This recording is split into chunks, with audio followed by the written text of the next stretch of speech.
भारत की home ministry ने पूरे नेशन वाइड मॉक ड्रिल के लिए आदेश जारी किए हैं। 1971 के भारत पाकिस्तान युद्ध के बाद पहली बार भारत में मॉक ड्रिल होने जा रहा है। आप पहलगाम अटैक्स के बाद भारत सरकार के इस सीरियसनेस को नाप सकते हो इसी बात से कि जो चीज कारगिल वॉर के टाइम नहीं हुई वो आज कंडक्ट कराया जा रहा है। ये पूरे भारत के सभी स्टेट्स के 244 ऐसे कैटेगराइज्ड सिविल डिफेंस जिलों में ये मॉक ड्रिल कंडक्ट कराए जाएंगे। मैं पहले बता दूं आपको कि ये मॉक ड्रिल होगा क्या। दोस्तों, अभी जो पहलगाम में अटैक्स हुए उसके बाद जो तनातनी आपको भारत के बॉर्डर्स में भारत और पाकिस्तान के बीच दिखाई दे रहा है, सुनने को मिल रहा है खबरों के द्वारा, तो भारत अपने आप को किसी भी अनवांटेड सिचुएशन से निपटने के लिए ये सारी तैयारियां कर रहा है। मैं आपको बता दूं कि पिछले 2 दिनों में पाकिस्तान ने 2 मिसाइल फायर टेस्ट कराए और पाकिस्तानी प्राइम मिनिस्टर ने इस मिसाइल फायरिंग टेस्ट को सक्सेसफुल करार दिया है। पाकिस्तान लगातार गीदड़ भपकियां देता आया है और इस बार भी अपनी गीदड़ भपकियों से पाकिस्तान भारत को सचेत कर रहा है। पाकिस्तान भारत को चेताना चाह रहा है कि अगर लड़ाइयां हुई तो उनके पास भी 2-4 जो मिसाइल है जिनका नाम वो लेते रहते हैं हमेशा, जो शायद मुझे लगता है कि अगर लाहौर में छोड़ा जाए तो रावलपिंडी में आकर फट जाएगा, उन मिसाइलों से भारत को डराने की एक खोखली धमकी सी दी जा रही है। तो इसी के एवज में भारत सरकार ने, भारत की रक्षा मंत्रालय ने mock drill test, blackout rehearse, ये सारी चीजें करने का निर्देश जारी किया है। दोस्तों, पहलगाम के अटैक्स को हुए 15 दिन हो चुके हैं। सवाल उठता है सरकार पर कि आप अभी तक कुछ कर क्यों नहीं रहे, क्योंकि अगर पुलवामा की बात और उरी अटैक्स की बात की जाए तो 7 दिनों के भीतर ही सर्जिकल स्ट्राइक और एरियल स्ट्राइक्स हो गए थे।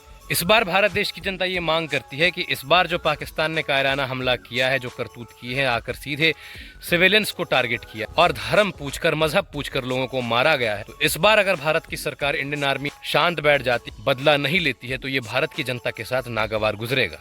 और भारत की सरकार का ये कदम, मॉक ड्रिल करवाना, ब्लैकआउट रिहर्स करवाना, ये सारे कदम इस बात को सुनिश्चित करती है कि इस बार हमला बड़ा होगा। इस बार पुलवामा वाला एयर स्ट्राइक या फिर सर्जिकल स्ट्राइक नहीं हो। इस मॉक ड्रिल में ये टेस्ट किए जाएंगे कि इमरजेंसीज, वॉर लाइक सिचुएशंस में भारत के सिविलियंस और गवर्नमेंट के सिस्टम्स किस प्रकार से रिएक्ट करेंगे, किस प्रकार से एयर रेड्स के दौरान सायरन्स बजेंगी, किस प्रकार ब्लैकआउट में भारत के सिविलियंस रिएक्ट करेंगे, वॉर लाइक सिचुएशंस में सिविलियंस कैसे शेल्टर लेंगे।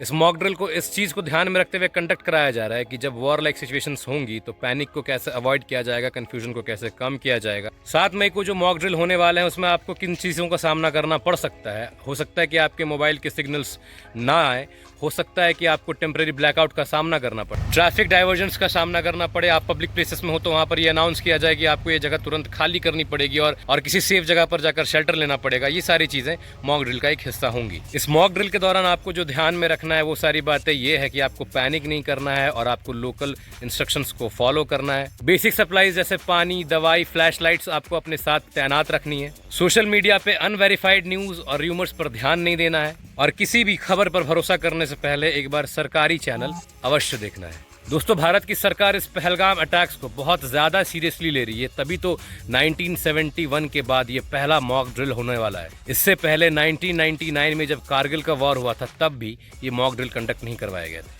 आप इसको पुलवामा या उरी के बदले हुए एरियल स्ट्राइक और सर्जिकल स्ट्राइक से कंपेयर नहीं कर सकते, क्योंकि अगर वो करना होता तो सरकार इन 15 दिनों का वेट नहीं करती। और अगर मॉक ड्रिल हो रहा है तो समथिंग बिग इज कमिंग।